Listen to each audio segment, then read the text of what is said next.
Burada konuştuğumuz hiçbir şey kesinlikle bir yatırım tavsiyesi değildir. Eğer yatırım yapmak istiyorsanız lütfen kendi araştırmanızı kendiniz yapın ve özgür iradenizle karar verin. Arkadaşlar merhaba, Kripto Türkiye'ye hoş geldiniz. Bugün sponsorlu bir incelemeyle karşınızdayız. Şunu da söylemeden geçmeyelim, biz aldığımız birçok projenin vizyonuna, misyonuna, takımına ve yol haritasına inanarak onlarla anlaşma yapıyoruz. Dolayısıyla bunu da göz önünde bulundurmanızda fayda var. Bugün hem modern hem geleneksel oyun piyasalarının dinamiklerini çok iyi kullanan bir VR aksiyon oyunu Buzz Fighters projesini inceleyeceğiz. Hazırsanız başlayalım.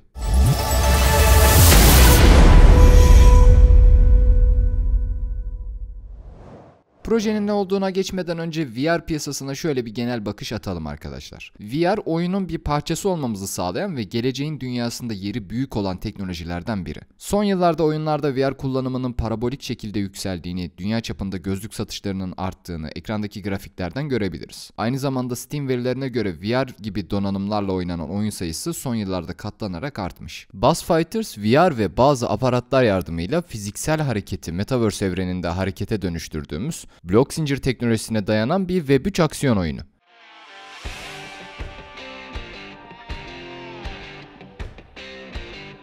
Başka bir tanımıyla dijital varlıklara sahip dünyanın ilk VR PC çok oyunculu aksiyon oyunu. Bu arada Unreal Engine oyun motoru kullanılarak geliştirildiğini de burada belirtelim. Oyun adından da anlaşılacağı üzere patronların ve savaşçıların çarpışmasına dayanır. Arena tasarlanırken Antik Roma'daki kolezyumlardan esinlenilmiş. Antik Roma'da gösterinin yıldızları özgürlükleri ve zaferleri için savaşırlardı arkadaşlar. Bunu da bilgi olarak söylemiş olalım. Buzz Fighter aynı anda hem oyuncuların hem geliştiricilerin hem de izleyicilerin ihtiyaçlarını karşılamayı amaçlayan bir oyun. Peki nedir bu ihtiyaçlar ve Buzz Fighter kendini nasıl açıklıyor? Hemen temel maddelere göz atalım. Her şeyden önce Buzz Fighter VR deneyimine dayalı ve ilgi çekici bir oyun deneyimi sunuyor. Oyun Web 2 kısmında hem pay to earn hem free to play olmak üzere Steam ve birçok farklı platformda geleneksel yöntemlerle yayınlanacak. Ekstra özellikler kart ödemesiyle alınabilecek, bunlar için bazen gelenekselde olduğu gibi ödemeler yapmak gerekebilir. Web 3 kısmındaysa free to play ve play to earn olacak. Şimdi oyun içi görüntüler eşliğinde Buzz Fighters'ı öne çıkaran özelliklerine göz atalım. Bu kısma geçmeden önce belirtmekte fayda var. Hem geleneksel oyun sektörü hem de blok zincirde yayınlanmış oyunları kapsayan detaylı ve çok keyifli başlıklara değineceğiz. İncelemeden sonra eminim siz de bu tarz projelerle ilgili kendi yorumlarınızı geliştirebilirsiniz. Şimdi gelin bu başlıklara göz atalım ve güncel oyunlar hangi konseptle karşımıza çıkıyor inceleyelim. Buzz Fighters oyuncuların oyunun gelişimine katkıda bulunabileceği ve karşılığında ödüller kazandığı bir dizi mekanizma da sunuyor. Buna göre oyuncular kendi haritalarını, teçhizatlarını ve kaplamalarını üretmekte özgür olacak. Çok beğenilen ve tercih edilen ürün sahipleri ise ödüllendirilecek. VR oynatıcısının bası kontrol ettiğini başta da söylemiştik. VR'la bası savaşçıları yakalayıp fırlatabilir, yapıları yıkıp parçalayabilir, ölümcül silah setleriyle savaşçıları yok edebilirsiniz. Ayrıca VR oyuncuları da ödüllendirilecekler arkadaşlar. Bu da daha önce farklı projelerde karşılaştığımız Move to Earn konseptine çok uygun. Bu kısımda Buzz Fighters'ın yüklendiği Web 2 özelliklerine kısaca bir değinelim arkadaşlar. Bugüne kadar blok zincirde çıkan oyun projelerinde Web 3'e sert bir geçiş gördük. Cüzdanla bağlanma, NFT satın alma şartları gibi zorunluluklarla kendini tekrar eden ve bir yerde Ponzi şemasına dönen oyunlar ortaya çıktı. Buzz Fighters ise klasik oyun sektörünün oturmuş dinamiklerinden hemen vazgeçmek yerine bundan sonuna kadar faydalanmış. Oyunda henüz blok zincir kullanmayan ya da cüzdan, NFT ve tüm bu prosedürlerden uzak kalmak isteyen oyuncular için zincir dışı mod oluşturmuş. Yani Buzz Fighters bugün popüler oyunlar gibi Steam'de ulaşabileceğiniz, arkadaşlarınızla oynayabileceğiniz bir aksiyon oyunu. İsterseniz her döngü sonunda varlıklarınızı NFT haline getirip zincir üstü işlemleri geçirebilir ve buradaki ticarete de katılabilirsiniz. Bunun detaylarını birazdan vereceğiz. Günümüzde oyunları oynamak kadar izlemenin de çokça tercih edilen bir aktivite olduğunu biliyoruz. Twitch, YouTube gibi platformlarda çok sayıda izleyiciye yayın yaparak bağış toplayan yayıncılar mevcut. Bunları biliyoruz. Buzz Fighters bu izleyici potansiyelinden yararlanarak hedef kitlesini arttırmak için bir mekanizma geliştiriyor. Bu bir takım reklamları izleyerek ya da ödüllü görevleri yerine getirerek kazanmak gibi değil arkadaşlar. Buzz Fighters grafikleri başlı başına dikkat çekici şekilde tasarlanmış. Bu sayede görüntüleri sosyal medyada, Twitch ve TikTok'ta paylaşmayı ve daha büyük kitlelere ulaşmayı hedefliyorlar. Buzz Fighters ilk etapta Steam, Epic Games, ileri aşamada Play Store, App Store ve Oculus gibi mağazalarda yer alacak arkadaşlar. Bu blok zincir projesi için topluluk oluşturmada harika bir yol olabilir. Yani bu proje klasikleşmiş Web2 pazarıyla Web3'ü buluşturacak. Halihazırda Steam ve Epic Games oyun pazarını düşünecek olursak, oyun gelirleri, item gelirleri, iyileştirmeler için geri dönütler gibi konularda hareket alanı sağlayacak. İzle kazan özelliğinden sonra Web 2.5 fikrini de düşününce,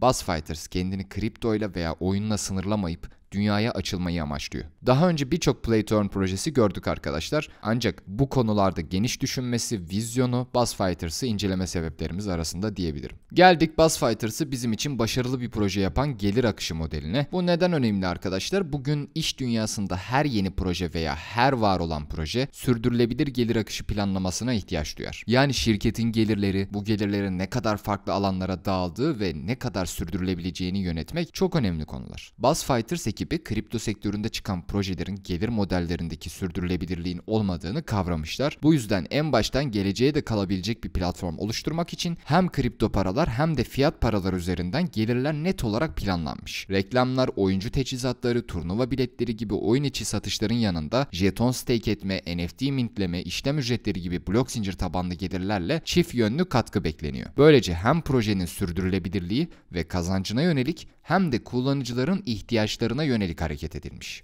Gelir modelinde şu kısım önemli arkadaşlar. Steam ve diğer pay to earn platformlardaki kazançlarıyla kripto tarafında ödül olarak dağıtılan tokenlar ödülü kazananlar tarafından satıldığında Buzz Fighters bunları tekrardan satın alıp yakacak ve böylece sürdürülebilir bir ekonomik model oluşturmuş olacak. Bu sayede Ponzi sistemindeki gibi sisteme sürekli yeni insan çekmek zorunda kalmayacaklar arkadaşlar. Bir diğer önemli nokta ise kullanıcıyı özgür bırakması. Mesela Web2 tarafında olmak mı istiyorsun? Olabilirsin. Yine diğer mecralarda olduğu gibi burada da pay to earn konseptinde ilerleyip oyununu oynayabilirsin. Ama dedin ki yok aga ben bu işi Web3'te yapmak istiyorum.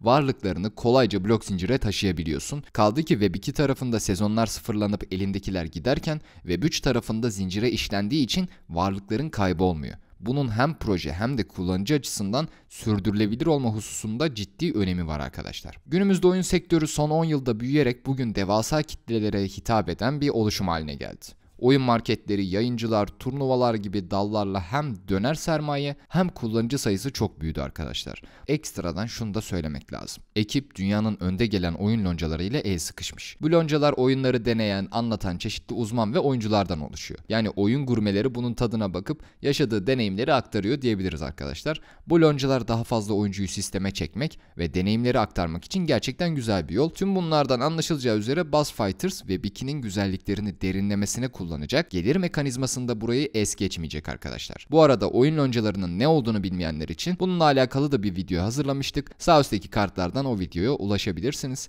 Şimdi Buzz Fighters'ın ne aşamada olduğuna ve gelecekteki planlarına bakalım. Yol haritasından da gördüğümüz gibi proje hala geliştirme ve test aşamasında. Şu anda ekrana gelen görüntüler oyunun test aşamasından alınmış gerçek görüntüler. Oynanabilir yapıları test ediliyor, savaş dinamikleri ve diğer temel özellikler sağlamlaştırılıyor. Ekip oyunun mobil sürümleri içinde çalıştıklarını daha önce paylaşmıştı. Bunun için henüz net bir tarih verilmese de Buzz Fighters IDO ardından oyuna odaklanmaya devam edecek. Şimdi bu bizi heyecanlandıran 3 boyutlu oyunun arkasında hangi takım yer alıyor hızlıca inceleyelim. Buzz Fighters Pixword Games tarafından üretildi. Pixword Games kendilerini çığır açan yenilikçi VR oyunları yaratmak için birinci sınıf sanatçıları, tasarımcıları ve geliştiricileri bir araya getiren bir oyun stüdyosu olarak tanımlıyor. Özellikle grafikler, uzun yıllar sinema, iş uygulamaları, TV şovları gibi alanlarda çalışmış grafik geliştirme konusunda uzman kişiler tarafından oluşturuluyor. Dünya çapında büyük ve ünlü stüdyolarda tecrübeleri var. AAA yani 3A dediğimiz yüksek bütçeli kaliteli oyunlarda ve VR geliştirmede uzmanlığa sahipler. Takımda hem yazılım geliştirme, hem görsel teknolojiler hem de blok zincir alanında uzman kişiler var. Böylece kendileri böyle bir proje için çalışırken ihtiyaç duyulan her alanda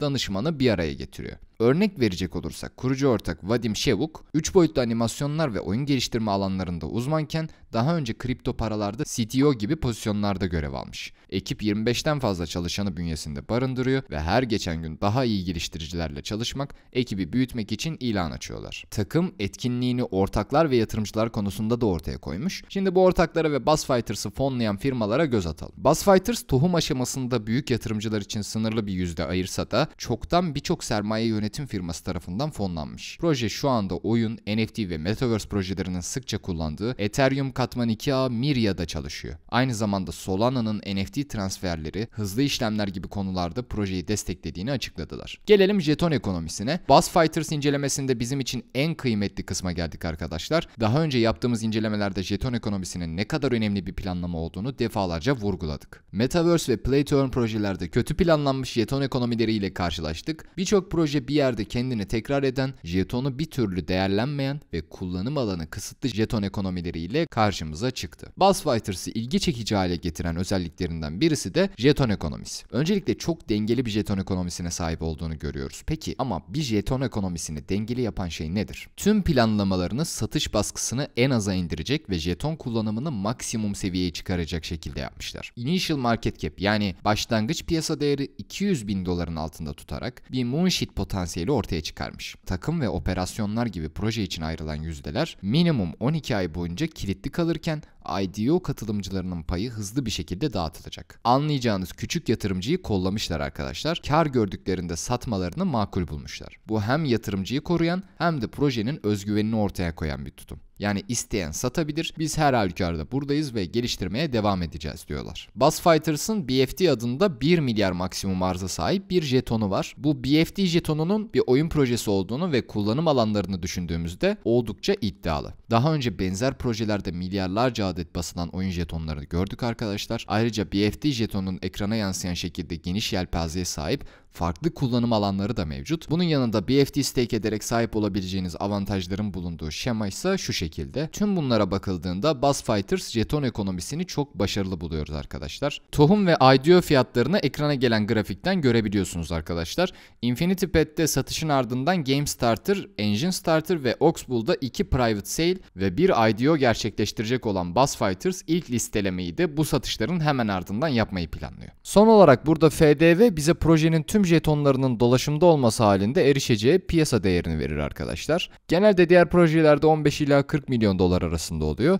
7,5 milyon dolar o yüzden aşırı düşük. Bu strateji bütün arz salınsa bile jetonun yükselme potansiyelini yukarıda tutacaktır. Bu arada söylemeden geçmeyelim, jeton fiyatları normalde olması gereken fiyatın çok altında. Jeton ekonomisini tamamen ayı piyasasına göre tasarlamışlar.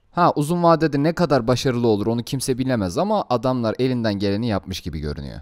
Geldik sosyal medyaya arkadaşlar. Twitter'da 17.000, Discord'da 10.000 takipçileri bulunurken Telegram'da 2.000 kadar takipçileri bulunuyor. Oyun aktifleştikten sonra çeşitli etkinliklerle topluluk tarafına ağırlık vereceklerini düşünüyoruz. Bir oyun projesi olmasından dolayı farklı ödüller, etkinliklerle dikkatleri çabucak çekebilirler. Ancak Buzz Fighters'ın sosyal medya alanındaki asıl avantajı izle kazan uygulaması. Buraya yayıncıların ve izleyicilerin dahil olmaya başladığını düşünelim. Bu günümüzde daha fazla kullanıcıya ulaşmak için harika bir yol. Daha önce incelemesini yaptığımız projelerden Exit.me, online FPS oyunları üzerinden jetonla stake yapılmasını ve çeşitli yarışları teşvik ediyordu. Bu hamle blok zincir kullanıcılarının oyunların ise blok zincir ekosistemine aşinalıklarını desteklemişti. Buzz Fighters'ın izle kazan hamlesi tıpkı böyle bir aşinalığı beraberinde getirebilir. Her projede yaptığımız gibi bu projede de objektif bir artılar ve eksiler kısmı hazırladık arkadaşlar. Proje henüz çıkmadığı için eksiler kısmına riskler desek daha doğru olur. O yüzden bu sefer artılar ve riskler şeklinde devam edeceğiz. Artılarla başlayalım.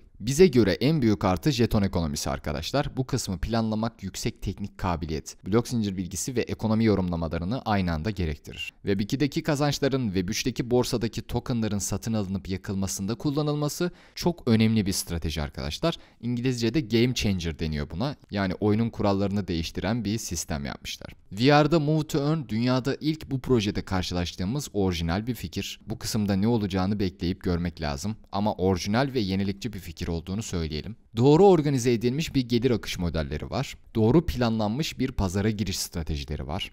Yüksek giriş fiyatı yok. Mesela Axie Infinity ya da Krabada gibi, onlara örnek verebiliriz. Eğlence için tasarlanmış bir oyun projesi olduğundan kimseye kazanç elde etmek için dayatmada bulunmuyor. Daha önce de söylediğimiz gibi Web2 tercih edilebilir ya da buradaki varlıklarınızı Web3'e geçirip blok zincire entegre olabilirsiniz. İzle kazan özelliği sayesinde blok zincir kullanımını popüler ve kolay hale getirmeye yardımcı olabilir. Geldik risklere arkadaşlar. Daha önce Web 3'te birçok oyun projesi yüksek hype'la dikkatleri üzerine çekmeye başlamasına rağmen çok çabuk yok oldu ve piyasadan silindi. Bu da her proje için geçerliyse Buzz Fighters için de geçerlidir. Buzz Fighters kendinden önce başarılı örneğin çok az olduğu bir alanda mücadele edecek ve bu da problem çözme konusunda muadil projeleri örnek alırken daha az fikir edinmelerine sebep olabilir. Oyun bir zevk ve hobi işi. Yalnızca blok zincirde değil, normalde de yüksek grafikli oyunların yeterince oyuncuya ulaşamadığı zamanlar olmuştur. Yani bu kalite geleneksel taraftaki oyuncuları cezbetmeyebilir. Mesela Counter Strike 1.5 sürümünden sonra Go'ya kadar 1.6, 1.8,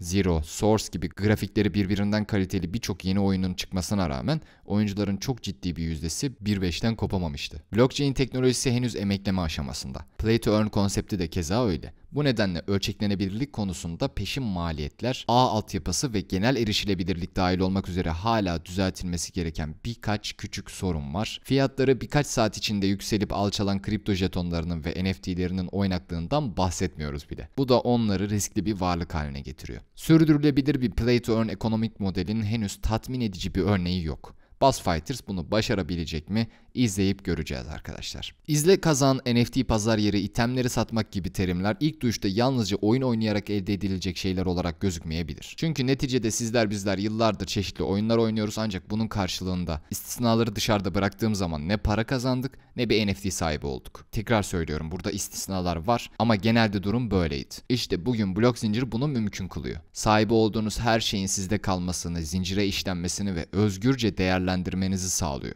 Buzz Fighters blok zincirin bu nimetlerinden faydalanarak sürdürülebilir bir oyun projesi oluşturmak için yola koyulmuş. Sahip oldukları imkanlar, sundukları fırsat ve yenilikler, deneyimli kadrosu ve yol haritalarıyla birlikte başarıyla ilerleyebilecek gibi görünüyorlar. Uzun vadede nereye varacaklarını ise hep birlikte bekleyip göreceğiz arkadaşlar. Arkadaşlar videoyu beğendiyseniz beğenmeyi, abone olmayı, bildirimleri açmayı ve yorum yapmayı unutmayın. Merak ettikleriniz varsa ekrana yansıyan Telegram adresimizden bizlere sorabilirsiniz. Ayrıca Twitter hesabımızdan da kazançlı etkinlikler ve güncel gelişmelerin duyurusunu yapıyoruz. Bir sonraki videoda görüşmek üzere. Şimdilik hoşça kalın.